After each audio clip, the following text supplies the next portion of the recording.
체 게바라의 책 모터사이클 다이어리. 젊은 의대생의 여정이 혁명가의 탄생으로 이어지는 순간을 담은 책 모터사이클 다이어리는 단순한 여행 일기를 넘어 한 인간의 영혼이 변화하는 과정을 생생하게 보여줍니다. 1952년 아르헨티나의 의대생 에르네스토 게바라는 친구 알베르토 그라나도와 함께 낡은 노튼 500큐빅센티미터 모터사이클을 타고 남미 대륙을 횡단하는 여정을 시작했습니다. 그들은 이 오토바이를 애정을 담아 강력한 투세라고 불렀지만 여행 초반부터 잦은 고장으로 고생했습니다. 여행 초기 게바라는 그저 모험을 즐기는 특권층 청년에 불과했습니다. 그러나 칠레의 아타카마 사막을 지나고 페루의 마추픽추를 오르며 아마존의 밀림을 헤치는 동안 그의 시선은 점차 변화했습니다. 특히 칠레의 추키카마타 구리 광산에서 만난 한 부부의 이야기는 게바라의 마음을 깊이 흔들었습니다. 그들은 공산주의자라는 이유로 박해받았고 일자리를 찾아 추운 밤을 떠돌아야 했습니다. 게바라는 그들에게 유일한 담요를 내어주며 인간적 연대감을 느꼈습니다. 중국의 노자는 천리 길도 한 걸음부터 시작된다고 했습니다. 게바라의 혁명가로서의 여정도 이 여행에서의 작은 깨달음들로부터 시작되었습니다. 페루리마 외곽의 한 나병 환자 수용소에서 봉사활동을 하며 그는 의사로서의 소명을 넘어 사회적 불평등에 대한 깊은 분노를 느꼈습니다. 환자들과 함께 수영을 하며 그는 진정한 혁명은 개인의 내면에서 시작된다는 깨달음을 얻었습니다.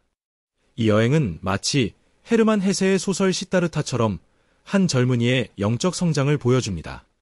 헤세가 모든 지혜는 이미 세상에 존재한다. 다만 우리가 그것을 경험해야 할 뿐이다 라고 말했듯이 게바라는 책에서 배운 이론이 아닌 직접적인 경험을 통해 라틴 아메리카의 현실을 마주했습니다. 베네수엘라의 카라카스에 도착했을 때 게바라는 시몬 볼리바르의 동상 앞에서 깊은 생각에 잠겼습니다. 볼리바르가 꿈꾸었던 통합된 라틴 아메리카의 비전이 그의 마음속에 자리 잡기 시작했습니다. 그는 일기에 볼리바르가 본 것을 나도 본다. 라틴 아메리카의 통합은 단순한 꿈이 아니라 필연이다 라고 적었습니다. 콜롬비아의 한 작은 마을에서는 바나나 농장 노동자들의 파업 현장을 목격했습니다. 미국 기업 유나이티드 프루트 컴퍼니의 착취에 맞서 싸우는 농민들의 모습은 마치 에밀 졸라의 소설 제르미날의 한 장면 같았습니다.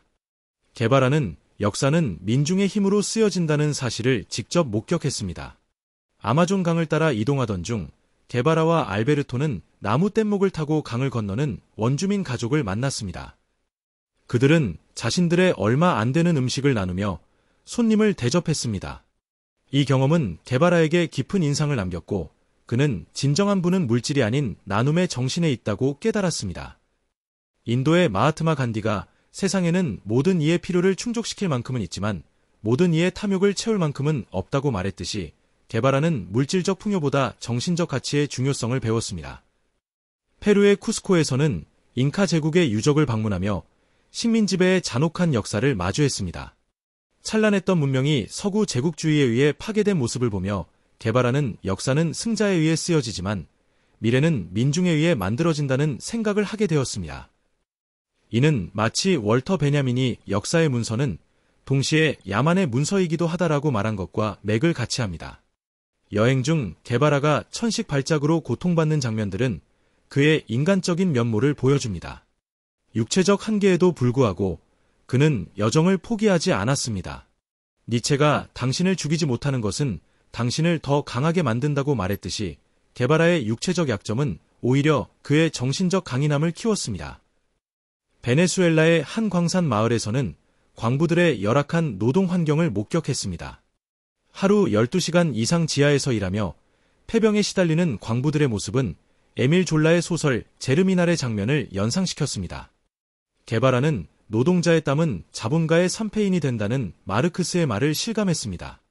여행의 마지막 목적지인 베네수엘라의 카라카스에 도착했을 때 게바라는 이미 출발했을 때의 그 젊은 의대생이 아니었습니다.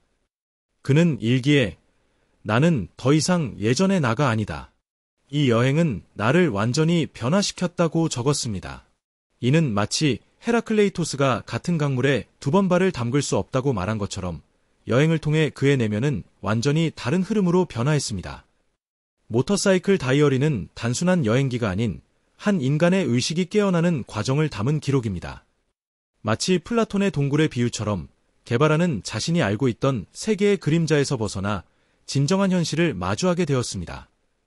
그는 진정한 혁명가는 위대한 사랑의 감정으로 인도된다고 후에 말했는데 이 사랑의 씨앗은 바로 이 여행에서 심어졌습니다. 여행이 끝난 후 게바라는 의학 공부를 마치고 의사가 되었지만 그의 마음은 이미 더 큰 사명을 향해 있었습니다.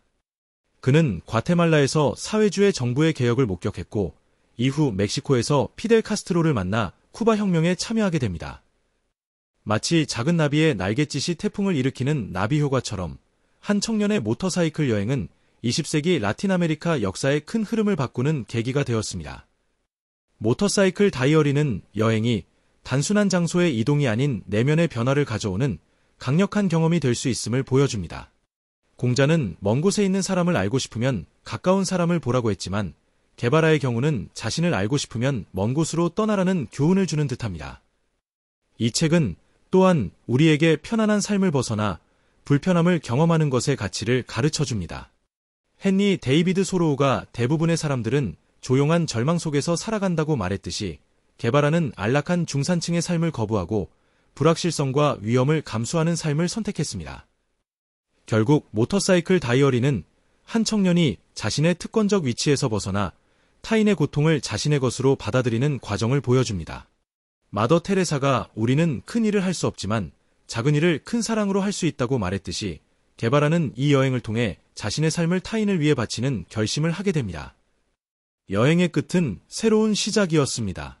게바라는 이 여행 이후 체라는 이름으로 세계적인 혁명가가 되었고 그의 얼굴은 저항과 혁명의 상징이 되었습니다.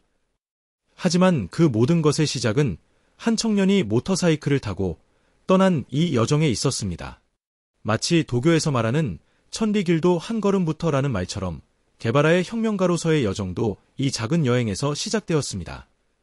모터사이클 다이어리는 우리에게 여행의 진정한 의미를 다시 생각하게 합니다. 여행은 사진을 찍고 관광지를 방문하는 것이 아니라 자신의 내면과 세계를 새롭게 바라보는 기회입니다. 마크 트웨인이 여행은 편협함에 대한 치명적인 타격이라고 말했듯이 게바라의 여행은 그의 세계관을 완전히 바꾸어 놓았습니다. 이 책을 읽는 우리에게도 질문을 던집니다. 우리는 어떤 여행을 하고 있는가? 그리고 그 여행은 우리를 어떻게 변화시키고 있는가? 소크라테스가 검증되지 않은 삶은 살 가치가 없다고 말했듯이 게바라의 여정은 자신의 삶을 끊임없이 검증하고 변화시키는 과정이었습니다. 결국 모터사이클 다이어리는 한 청년이 자신의 운명을 발견하는 이야기입니다. 릴케가 당신의 가장 깊은 내면에서 무엇이 필요한지 물어보라. 그리고 그 답에 따라 살아가라고 조언했듯이 게바라는 이 여행을 통해 자신의 내면의 목소리를 발견했고 그 목소리에 충실하게 살아갔습니다. 그것이 바로 이 책이 오늘날까지도 많은 이들에게 영감을 주는 이유일 것입니다.